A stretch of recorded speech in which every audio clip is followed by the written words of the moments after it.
నమస్తే, నా పేరు తరుణి. ఏపీ టుడే న్యూస్ కి స్వాగతం. ముందుగా ఈనాటి ముఖ్యాంశాలు. వైసీపీ హయాంలో జరిగిన గ్రూప్ 1 సర్వీస్ నియామకాలు అతిపెద్ద కుంభకోణమన్న సీఎం. సమాజం గుర్తుంచుకునేలా నిందితులకు శిక్ష పడాలని అధికారులకు సూచన. అవయవదానాలను ముందుకొచ్చే వారి కుటుంబాలకు 1,00,000 బహుమానం. ఎమ్మెల్యేలు ప్రజల్లో చైతన్యం నింపాలన్న మంత్రి సత్యకుమార్ యాదవ్. విజయనగరం జడ్పీ రేసులో బొత్స అనూష కీలక ప్రకటన చేసిన మాజీ మంత్రి బొత్స. సుంకర జ్ఞానేశ్వరి అనే చిన్నారి అదృశ్యం కేసులో పోలీసులకు హైకోర్టు కీలక ఆదేశాలు. పురోగతిపై ప్రతి 15 రోజులకు ఒకసారి నివేదిక సమర్పించాలని నిర్దేశం. ఇక వివరాలు చూస్తే, వైఎస్ఆర్ కాంగ్రెస్ పార్టీ హయాంలో జరిగిన గ్రూప్ 1 సర్వీస్ నియామకాలు అతిపెద్ద కుంభకోణమని ముఖ్యమంత్రి నారా చంద్రబాబు నాయుడు ఆరోపించారు. అప్పటి పాలకులు ఊహకందని అక్రమాలకు పాల్పడ్డారని ఆయన ధ్వజమెత్తారు. హైకోర్టు నిశిత పర్యవేక్షణ కొనసాగుతున్న న్యాయస్థానాన్ని తప్పుదోవ పట్టించేలా ఎఫిడవిట్లు దాఖలు చేసి యథేచ్ఛగా అక్రమాలకు పాల్పడ్డారని ఆరోపించారు. వీటన్నిటినీ కోర్టు సిట్ బయట పెట్టాయని తెలిపారు. తప్పిదం చేసిన వ్యక్తులు ఎప్పటికైనా దొరికిపోతారనేందుకు ఏపీపీఎస్పీ గ్రూప్ 1 పరీక్షల ఉదాహరణ అని ఆయన స్పష్టం చేశారు. ఏపీపీఎస్పీ అక్రమాలకు పాల్పడిన వారిని మామూలుగా అరెస్టు చేస్తే సరిపోదు అన్నారు. సమాజం గుర్తుంచుకునేలా తప్పు చేయాలంటే అధికారులు ఇతరులకు భయం పుట్టేలా కఠిన చర్యలు తీసుకుంటామని చంద్రబాబు స్పష్టం చేశారు. అవయవాల దానానికి ముందుకొచ్చే కుటుంబాలకు ప్రస్తుతం అందిస్తున్న 10,000 ఆర్థిక సాయాన్ని 1,00,000కు పెంచేందుకు ఏపీ ప్రభుత్వం ఏర్పాటు చేస్తుంది. శాసనసభలో మానవ అవయవాల మార్పిడి సవరణ బిల్లును ప్రవేశపెట్టిన వైద్య ఆరోగ్య శాఖ మంత్రి సత్యకుమార్ యాదవ్ మాట్లాడుతూ ఈ ప్రతిపాదనను ముఖ్యమంత్రి పరిశీలనకు పంపినట్లు పేర్కొన్నారు.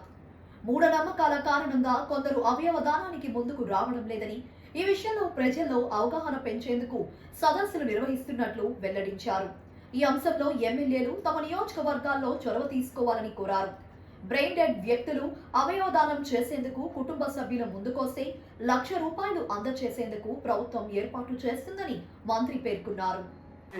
గౌరవ శాసనసభ్యులు ఒక మాట చెప్పారు, ట్రాన్స్ప్లాంటేషన్ ఎక్కువగా ప్రైవేటు హాస్పిటల్లో జరుగుతున్నాయని చెప్పి. వాస్తవం 90% దాకా కిడ్నీ లివర్ కి సంబంధించి ఎక్కువగా ఈ ప్రైవేట్ ఆసుపత్రుల్లోనే ట్రాన్స్ప్లాంటేషన్ జరుగుతున్నాయి. కానీ ప్రభుత్వ ఆసుపత్రుల్లో జరిగిన హార్ట్ ట్రాన్స్ప్లాంటేషన్స్ అయితే ఎక్కువగా ప్రభుత్వ ఆసుపత్రిలో పద్మావతి హాస్పిటల్లో జరుగుతున్నాయి అధ్యక్ష.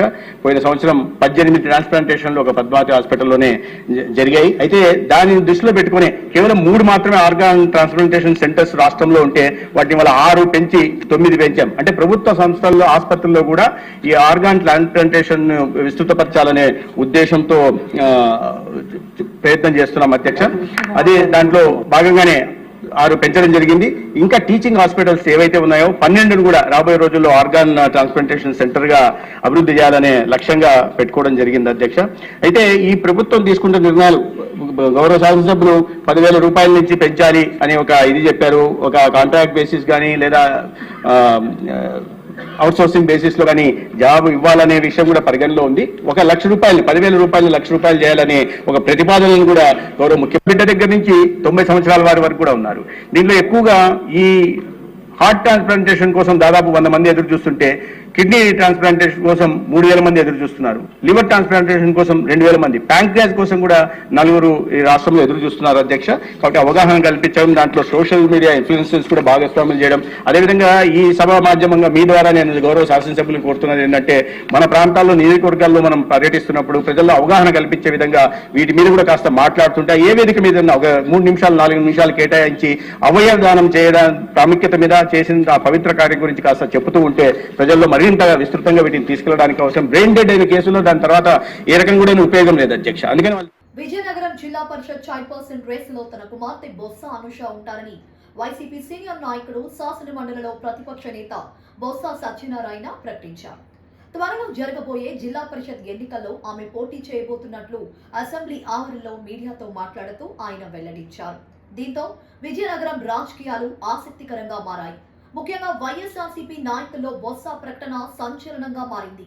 విజయనగరం జిల్లా పరిషత్ చైర్మన్ పదవిని ఆ పార్టీకి చెందిన చాలా మంది నాయకులు ఆశిస్తున్నారు. ఈ నేపథ్యంలో బొత్స తన కుమార్తె పేరును ప్రకటించడం ఆశావహులకు ఆశానిపాతంగా మారింది. కాకినాడ జిల్లా తుని ప్రాంతానికి చెందిన సుంకర జ్ఞానేశ్వరి అనే చిన్నారి అదృశ్యం కేసులో ఆంధ్రప్రదేశ్ హైకోర్టు పోలీసులకు కీలక ఆదేశాలు జారీ చేసింది. ఈ కేసు దర్యాప్తు పురోగతికి సంబంధించి పోలీసులు తాజాగా కోర్టుకు నివేదిక సమర్పించారు. చిన్నారి అదృశ్యమై 70 రోజులు గడుస్తున్నా ఇప్పటి వరకు ఆమె ఆచూకీలు పెంచుకుపోవడం ఆందోళన కలిగిస్తోంది. జ్ఞానేశ్వరి కేసు దర్యాప్తులో పోలీసులు విఫలమయ్యారని ఆరోపిస్తూ న్యాయవాది శ్రీకాంత్ ఇటీవల హైకోర్టులో పిటిషన్ దాఖలు చేశారు. ఈ పిటిషన్ను విచారించిన ప్రధాన న్యాయమూర్తి జస్టిస్ లీసాగిల్, జస్టిస్ గుణరంజన్లతో కూడిన ధర్మాసనం కేసు దర్యాప్తుకు సంబంధించిన పురోగతిపై ప్రతి 15 రోజులకు ఒకసారి నివేదిక సమర్పించాలని పోలీసులను ఆదేశించింది. ఈ ఆదేశాల మేరకు తాజాగా పోలీసులు దర్యాప్తు వివరాలతో కూడిన నివేదికను కోర్టుకు సమర్పించారు. అయితే విచారణ సందర్భంగా పిటిషనర్ తరపు న్యాయవాది వాదిస్తూ ఈ కేసులో ఎలాంటి పురోగతి లేదని కోర్టు దృష్టికి తీసుకెళ్లారు. దీనిపై పోలీసుల తరపు న్యాయవాది జయంతి స్పందిస్తూ చిన్నారిని కనుగొనేందుకు అన్ని విధాల ప్రయత్నాలు ముమ్మరం చేసినట్లు ధర్మాసనానికి వివరించారు. మరోవైపు తమ కుమార్తె ఆచూకీ లభించకపోవడంతో ఆ కుటుంబం తీవ్ర ఆవేదనలో ఉంది. చిన్నారి తండ్రి గణేష్ తన కుమార్తె ఫోటోలు, వీడియోలతో ఒక యూట్యూబ్ ఛానల్ ప్రారంభించి తన బిడ్డను గుర్తించడంలో సహాయం చేయాలని ప్రజలను వేడుకున్నారు. ప్రస్తుతం ఈ కేసు హైకోర్టు పర్యవేక్షణలో కొనసాగుతుంది. భారత రిజర్వ్ బ్యాంక్ ప్రవేశపెట్టిన 3 ప్రత్యేక ఫారెక్స్ స్వాప్ స్కీముల ద్వారా దేశంలోకి సుమారు $80 మిలియన్ల పైగా విదేశీ మారక ద్రవ్యం వస్తుందని భారత్ అంచనా వేస్తుంది. ఈ పథకాలకు అద్భుతమైన స్పందన లభిస్తుంది. ఇప్పటికే $56 మిలియన్ల కంటే ఎక్కువ నిధులు సమకూరినట్లు ఆర్బీఐ ప్రకటించింది. ఇది దేశ పటిష్టమైన ఆర్థిక మూలాలకు నిదర్శనమని ఆర్బీఐ గవర్నర్ సంజయ్ మల్హోత్రా స్పష్టం చేశారు. ఈ ఏడాది జూన్లో ఆర్బీఐ ఈ రాయితీ $రూపీ స్వాప్ పథకాలను ప్రారంభించింది. విదేశీ మార్గ నిలువలను బలోపేతం చేయడమే దీని లక్ష్యం. వీటిలో ప్రవాస భారతీయుల కోసం ఉద్దేశించిన foreign currency non resident bank డిపాజిట్లు పథకానికి అనూహ్య స్పందన లభించింది. దీని ద్వారానే సుమారు $52.3 మిలియన్ల వచ్చాయి. దీంతో ఈ స్కీమ్ను గడువు కంటే నెల ముందే ముగించారు. మిగిలిన 2 పథకాలు మాత్రం కొనసాగుతున్నాయి.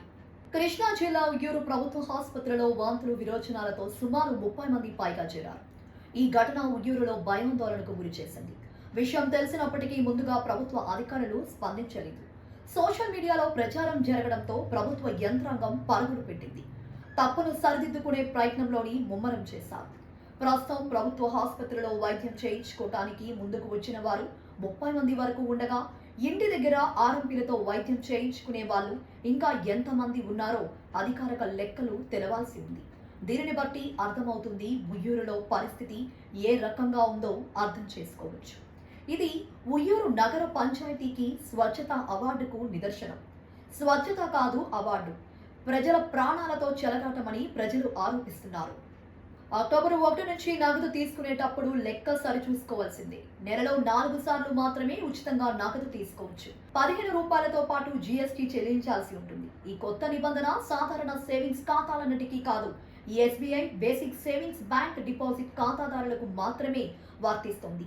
4 ఉచిత నగదు ఉపసంహరణలో ఎస్బీఐ ఏటీఎంలు, ఇతర బ్యాంకుల ఏటీఎంలు, బ్యాంకు శాఖలు, ఏఈపీఎస్ ద్వారా తీసుకునే నగదు కూడా లెక్కల్లోకి వస్తుంది.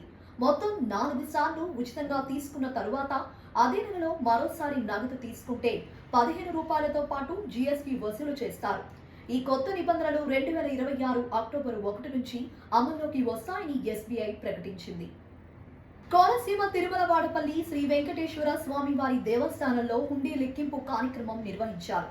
ఆలయ చైర్మన్ ముదునూరి వెంకటరాజు, ఆలయ డిప్యూటీ కమిషనర్ నల్లం సూర్య చక్రధరరావు ఆధ్వర్యంలో హుండీ ఆదాయాన్ని లెక్కించారు. 35 రోజులుగా గాను స్వామివారి ప్రధాన ఆలయం శ్రీ విశ్వేశ్వర స్వామివారి ఆలయ హుండీల ద్వారా 1,81,93,365, అన్నప్రసాదం హుండీల ద్వారా 1,16,02,625 ఆదాయం వచ్చింది. 2,97,95,990 హుండీ ఆదాయం వచ్చినట్లు ఆలయ అధికారులు తెలిపారు. గత హుండీ లెక్కింపుల్లో రోజుకు సగటున 7,93,823 ఆదాయం రాగా ఈసారి రోజుకు సగటున 8,51,314 ఆదాయం వచ్చింది. దీంతో రోజువారీ సగటు ఆదాయంలో గణనీయమైన పెరుగుదల నమోదైంది. హుండీ లెక్కింపుల్లో 18 గ్రాముల 900 మిల్లీగ్రాముల బంగారం, 1 కిలో 24 గ్రాముల వెండి లభించింది. అలాగే 15 దేశాలకు చెందిన 84 విదేశీ కరెన్సీ నోట్లు లభించినట్లు అధికారులు తెలిపారు. ఈ కార్యక్రమంలో ధర్మకర్తలు చింతపల్లి సత్యనారాయణ, మసకపల్లి త్రిమూర్తులు, ఎస్ సూర్య కుటుంబరావు, వి సుందర శేషావతారం పాల్గొన్నారు. పర్యవేక్షణ అధికారులుగా అసిస్టెంట్ కమిషనర్, జిల్లా దేవాదాయ శాఖ అధికారి అమలాపురం వి సత్యనారాయణ, రాజమండ్రి తనిఖీదారు ఎస్టీపీటీ శ్రీనివాస్, గోపాలపురం గ్రూప్ దేవాలయం EO GR3 B Kiran, EO GR3 M Sivaramakrishna పాల్గొన్నారు. అర్చక స్వాములు, వేద పండితులు, గ్రామస్తులు P Venkanna, Y Subbarao, Y Venkateswararao, పత్రికా ప్రతినిధులు, పోలీసులు, శ్రీవారి సేవకులు, HDFC బ్యాంక్ రావులపాలెం సిబ్బంది, దేవస్థానం సిబ్బంది హుండీ లెక్కింపు కార్యక్రమంలో పాల్గొన్నారు. డాక్టర్ బిఆర్ అంబేద్కర్ కోనసీమ జిల్లా ఆత్రేయపురం మండలం వాడపల్లి గ్రామంలో వేయించేస్తున్న స్వయంభూ వెంకటేశ్వర స్వామి వారి ఆలయంలో 5 వారాలకు గాను ఈ రోజున హుండీల లెక్కింపుగా సుమారుగా 2,97,95,990 రూపాయలుగా రావడం జరిగింది. అలాగే వెండి 1 కేజీ 24 గ్రాములు రావడం జరిగింది. అలాగే 18 గ్రాముల 900 మిల్లీల బంగారం రావడం జరిగింది. ఈ యొక్క కార్యక్రమంలో ట్రస్ట్ బోర్డు చైర్మన్ గారు, మెంబర్లు, అలాగే బ్యాంక్ సిబ్బంది, సేవాసనం అందరి యొక్క సహకారంతో ఈ యొక్క కార్యక్రమాన్ని మేము దిగ్విజయంగా నిర్వర్తించాం. ఓం నమో వెంకటేశాయ. శ్రీ దుర్గా మల్లేశ్వర స్వామివారి దేవస్థానానికి 21 లక్షల విలువైన బంగారు ఆభరణం విరాళంగా విజయవాడలో ఇచ్చారు. కీలాద్రిపై వేంచేసి ఉన్న శ్రీ దుర్గా మల్లేశ్వర స్వామివారి దేవస్థానానికి ఒక భక్తురాలు భారీ విరాళాన్ని సమర్పించారు. సీతారాంపురం విజయవాడ ప్రాంతానికి చెందిన తవ్వ పుల్లమ్మ ఆలయ అధికారులను కలిసి శ్రీ అమ్మవారిపై ఉన్న భక్తి శ్రద్ధలతో ఈ మొక్కుబడిని చెల్లించుకున్నారు. దేవాలయ ట్రస్ట్ బోర్డు సభ్యులు రామబ్రహ్మం తమ కుటుంబానికి అత్యంత ఆప్తమిత్రుడు కావడంతో ఆయన ప్రోత్సాహంతో దాత ఈ విరాళం ఇవ్వడానికి ముందుకు వచ్చారు. శ్రీ అమ్మవారి ఉత్సవాల నిమిత్తం దేవాలయానికి 141 గ్రాముల బరువు గల బంగారు రాధాకృష్ణుల హారాన్ని ఆమె అందజేశారు. ఈ ఆభరణం యొక్క అంచనా విలువ సుమారు 21 లక్షలు ఉంటుందని ఆలయ అధికారులు వెల్లడించారు. ఈ విరాళాన్ని ఆలయ chairman Shri Borra Radhakrishna, trust board సభ్యులు శ్రీ రామబ్రహ్మం మరియు టెంపుల్ సూపరింటెండెంట్ సత్యనారాయణ గారుల సమక్షంలో ఆలయ అధికారులకు అధికారికంగా అందజేశారు. ఆలయ నిబంధనల ప్రకారం విరాళాన్ని స్వీకరించి దానికి సంబంధించిన రసీదు సంఖ్య 197ను దాతకు అందజేశారు. దాతలు సమర్పించిన ఈ కానుకను ప్రత్యేక పూజల అనంతరం అమ్మవారి అలంకరణకు ఉపయోగించనున్నట్లు ఆలయ వర్గాలు ఒక ప్రకటనలో తెలిపాయి. విశాఖ జూ వద్ద పోలీస్ ఎస్కార్ట్ వాహనానికి ప్రమాదం జరిగింది. ఈ ఘటనలో సుమారు 10 మంది కానిస్టేబుళ్లకు గాయాలు అయ్యాయి. హుటాహుటిన సంఘటన ప్రాంతానికి చేరుకున్న పోలీసులు గాయపడిన వారిని అపోలో ఆసుపత్రికి తరలించారు. అయితే ఈ ఘటనకు సంబంధించి పూర్తి స్థాయి వివరాలు ఇంకా తెలియాల్సి ఉంది.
వార్తలు ముగించే ముందు ముఖ్యాంశాలు మరోసారి. వైసీపీ హయాంలో జరిగిన గ్రూప్ 1 సర్వీస్ నియామకాలు అతిపెద్ద కుంభకోణమన్న సీఎం. సమాజం గుర్తుంచుకునేలా నిందితులకు శిక్ష పడాలని అధికారులకు సూచన. అవ్యదానాలను ముందుకు వచ్చే వారి కుటుంబాలకు 1,00,000 బహుమానం.